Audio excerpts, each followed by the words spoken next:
അച്ഛാ, അച്ഛൻ ആർക്ക് വേണ്ടി കളിക്കുന്നേ? അശോകന് വേണ്ടി. അവൻ ചെസ് ബോർഡിന്റെ മുമ്പിൽ ഇരുന്ന് ഇങ്ങനെ ഉറക്കം തൂങ്ങത്തില്ല. ഞാൻ ഉറങ്ങായിരുന്നില്ലടാ, ആലോചിക്കായിരുന്നു. എന്നാ തൈപ്പറമ്പുകാർക്ക് വേണ്ടി ഞാൻ ആനയെ ഇവിടെ വെച്ചു ചെക്ക്. എന്ന അരിശുമൂട്ടുകാർക്ക് വേണ്ടി ഞാൻ കുതിരയെ ഇങ്ങോട്ട് ചാടിച്ചു. അച്ഛൻ ചരിഞ്ഞു, ആന ചരിഞ്ഞു. അശോകനെ ഇടവും വലവും അനങ്ങാൻ വയ്യാത്ത രീതി തളച്ചിട്ടിരിക്കുക എന്റെ മോൻ. അങ്ങനെ തന്നെ വേണം. സ്വന്തം അനിയത്തിയുടെ മുമ്പിൽ അമ്മ തോൽക്കാണ്ടിരിക്കാൻ വേണ്ടിയാണ് ഞാൻ ഈ ത്യാഗമൊക്കെ ചെയ്യുന്നത്. SSLC പരീക്ഷയ്ക്ക് പോലും ഞാൻ ഇത്ര ഉറക്കുളച്ച് പഠിച്ചിട്ടില്ല.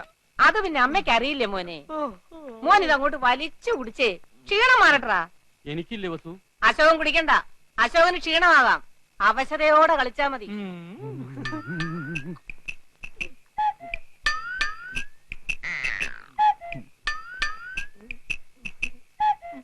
കലങ്ങിയില്ല. നല്ലോണം കലക്കി ഒരു ഗ്ലാസ് കൂടെ തരട്ടെ മോനെ. ഇപ്പൊ വേണ്ട, രണ്ടിലും നിറഞ്ഞിട്ട് മതി. കളി. ഓഹോ, കളി പഠിച്ചിട്ട് വന്നിരിക്കുകയാണല്ലേ. നിനക്കിനി ജയിക്കണമെങ്കിൽ ഒറ്റ വഴിയേ ഉള്ളൂ.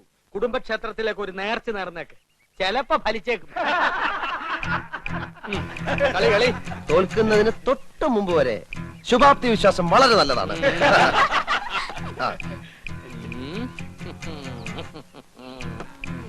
എന്റെ ബുദ്ധിപരമായ നീക്കം കണ്ടിട്ട് എന്ത് തോന്നുന്നു? ഒന്നും തോന്നുന്നില്ല. അണയാൻ പോകുന്ന തീ ആളിക്കത്തും. കാണുന്നുണ്ടല്ലോ. ഒന്ന് നോക്കിച്ചു പോ. വേണ്ടെന്നേ, അപ്പോഴത്തെ എത്ര ശതമാനം തോറ്റിരിക്കാന്നൊന്നും അറിയാലോ.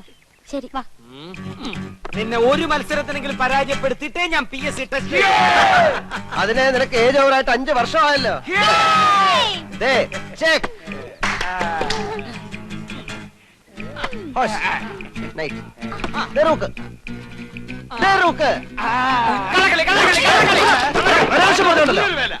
സമ്മതിക്കാൻ ഒരു അന്തസ് വേണം. ഞാൻ നോക്കുന്നത് നീ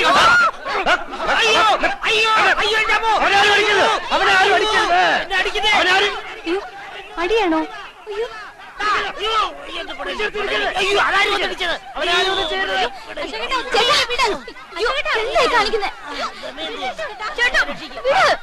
എന്നെ വിടുന്ന വേണ്ടി, എന്നെ വിടുന്ന വേണ്ടി ഞാനിവിടെ ചോര നിറകണ്ടിട്ടേ വരുള്ളൂ. അടിക്കണം. എന്നാ പോ. അശോകൻ രോഹിണി നക്ഷത്രം.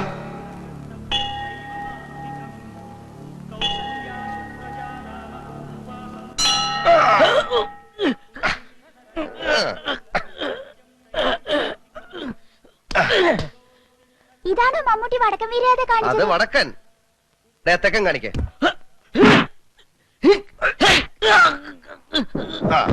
ഇത് തെക്കൻ. ഇനിയിപ്പൊ എന്താ ചെയ്യാ? ഞാൻ നോക്കിയിട്ട് ഈ ഒരു വഴിയെ കാണുന്നുള്ളൂ. വിസ വരുന്നവരെ നിർത്താൻ പറ്റില്ല. പൂജാരി അത് തന്നെയല്ലേ പറഞ്ഞത്.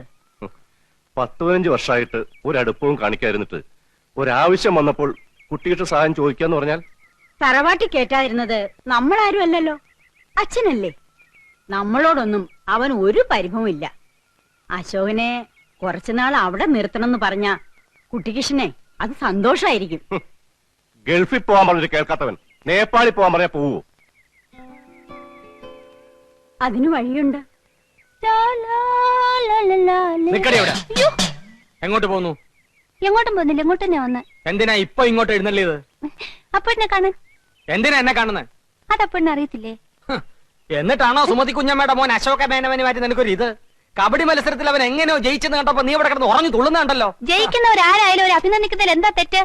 അന്യനൊന്നും അല്ലല്ലോ, അതും എന്റെ അമ്മായിയുടെ മോൻ തന്നെയല്ലേ. അത്രയ്ക്കും ഇഷ്ടമാണെങ്കിൽ നിനക്ക് അവനെ തന്നെ കെട്ടിയാ പോരെ? ഇഷ്ടമുള്ളവരൊക്കെ എല്ലാരും കെട്ടല്ലേ. നിങ്ങൾ നേരെ നോക്കിയാ കീരിയും പമ്പും പോലാണല്ലോ. നീ എന്തിനാ രമേന്തി അവനെ ദേഷ്യം പിടിപ്പിക്കുന്നേ? തോക്കുമ്പോഴും ദേഷ്യപ്പെടുമ്പോഴും അപ്പൂട്ടന്റെ മുഖം കാണാൻ നല്ല ചേല അമ്മായി. അശോകന്റെ തോറ്റ മോത്തിന്റെ ശൈലി നീ കണ്ടിട്ടുണ്ടോ? അതിന് അപ്പൂട്ടന്റെ ഒരു അവസരം തരുന്നില്ലല്ലോ. എന്നാ കാവിലെ പാട്ട് മത്സരത്തിന് നീ വാ, അവന്റെ തോറ്റ മോന്തയുടെ ക്ലോസപ്പ് കാണാം. ചുമ്മാ തങ്ങിയെന്ന് തോറ്റാ പോരെ, അതിന് ഈ വീരവാദം വേണോ? ചുമ്മാ തങ്ങിയെന്ന് തോറ്റാ പോരേന്ന്. നീ അവനെ അങ്ങനെ അങ്ങ് മോശക്കാരനാക്കാൻ പറ്റും വേണ്ട. മനസ്സിലെത്തി പാടാമെങ്കിൽ പുഷ്പം പോലെ ജയിക്കാവുന്നതേ ഉള്ളൂ, അല്ലേ മോനെ? അപ്പോട്ടാ, അപ്പോട്ടിനോട് സ്നേഹം ഉള്ളോണ്ട് പറയാ, കാവിലെ മത്സരത്തിലെങ്കിലും അശോകേട്ടനെ തോപ്പിച്ചോണം. അതിലും തോറ്റിട്ട് അടുത്ത മത്സരത്തിൽ എടുത്തോളാന്ന് പറയാൻ ഈ വർഷം വേറെ മത്സരങ്ങളൊന്നും ഇല്ല. അടുത്ത വർഷം ഉണ്ടല്ലോ. ഈ വർഷത്തോടെ മത്സരങ്ങളൊക്കെ നിർത്തണമെന്നാ കരക്കാർ തീരുമാനിച്ചിരിക്കുന്നത്. എന്റെ ദൈവങ്ങളെ, മത്സരങ്ങൾ നിർത്തിയോ? അയ്യോ ഏട്ടാ, കുട്ടിമാമയുടെ മോളെ കണ്ടിട്ടുണ്ടോ? ഒരിക്കൽ ചെറുപ്പത്തില് മുത്തച്ഛന്റെ ഷഷ്ടിപൂർത്തിക്ക് വന്നപ്പോ. ഇപ്പൊ നല്ല ശേലാത്ര കാണാൻ. ആര് പറഞ്ഞു? അമ്മ. അതിന് അമ്മ ഇപ്പൊ അടുത്ത കാലത്തൊന്നും അവളെ കണ്ടിട്ടില്ലല്ലോ. അല്ല, നേപ്പാളിൽ നിന്ന് ആരോ പറഞ്ഞതാത്രേ. അത്ര സുന്ദരിയാവാനൊന്നും വഴിയില്ല. അമ്മായി നേപ്പാളിയല്ലേ, മൂക്കൊക്കെ ചപ്പി ഒരുമാതിരി ഇരിക്കും. അയ്യോ അല്ല, അശ്വതി ചേച്ചിക്ക് മുത്തശ്ശിയുടെ ചായ. ഏട്ടൻ അങ്ങോട്ടല്ലേ പോണത്, അപ്പൊ അശ്വതി ചേച്ചിയെ കാണാലോ. അതിനാര് പോകുന്നു നേപ്പാളിലേക്ക്? ഞാനെങ്ങും പോകുന്നില്ല. പോന്നില്ലെങ്കിൽ വേണ്ട, എന്റെ ഏട്ടത്തിയുമായിട്ട് വരണ്ടതാ. ഏട്ടന് ഇഷ്ടമില്ലെങ്കിൽ വല്ല ഗൂർക്കയും കെട്ടിക്കൊണ്ട് പോകും. നീ പൊടി അവിടുന്ന്. വേണ്ടെങ്കിൽ വേണ്ട. അത്ര സുന്ദരിയായിരിക്കോ? അങ്ങനെയാണെങ്കിൽ ഗൂർഖകൾ കെട്ടേണ്ട കാര്യമല്ലല്ലോ ഞാനിവിടെ ഉള്ളപ്പോ. വെള്ളത്തി വീണ്, വെള്ളത്തി വീണ്, വെള്ളത്തി വീണ്, വെള്ളത്തി വീണ്, വെള്ളത്തി വീണ്, വെള്ളത്തി വീണ്. എന്താടാ? നിനക്കെന്ത് പറ്റി? വെള്ളത്തിൽ വീണു. അയ്യോ ചേട്ടാ, ആര് വെള്ളത്തിൽ വീഴുന്നു? വിക്രു വെള്ളത്തി വീണു. നിന്റെ ഒരു വിക്രും നീയും വന്നിട്ട് ഉറങ്ങാൻ നോക്ക്.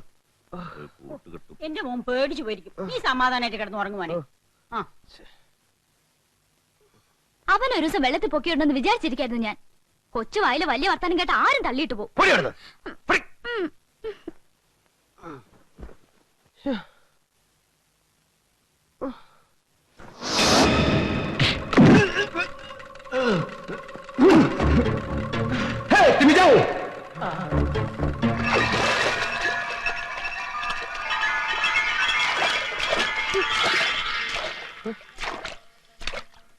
എന്താ?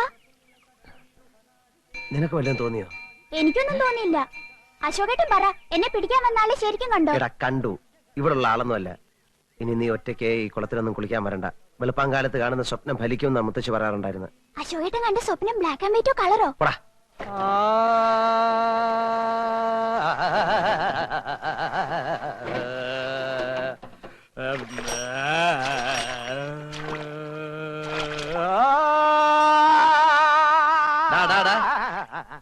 എന്തിനാടാ വെള്ളത്തിൽ കിടന്ന് ഇങ്ങനെ അമർന്ന്?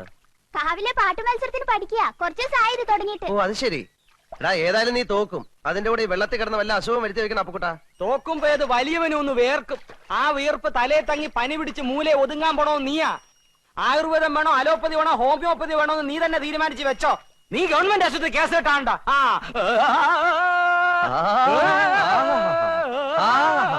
നല്ല ശബ്ദം, നല്ല ശബ്ദം. നിനക്ക് ജോലിയൊന്നും കിട്ടിയില്ലേലും ഇതുകൊണ്ട് ജീവിക്കാം. അത് തൈപ്പറമ്പുകാരൻ ഇപ്പോഴാണോ മനസ്സിലായത്? നിനക്കൊരു ചാൻസ് ഉണ്ട്, വേണ? സിനിമയെ പാടാനായിരിക്കും. അല്ല, ഞങ്ങളുടെ പാടത്ത് പശുവിനെ ഓടിക്കാൻ. ആരുടെ പാട്ട് കേട്ടാണ് പശു ഓടുന്നത്? നാളെ കാവിലെ പാട്ട് മത്സരത്തിന് കാണാം. ആ കാണാം. പോടാ, പോടാ.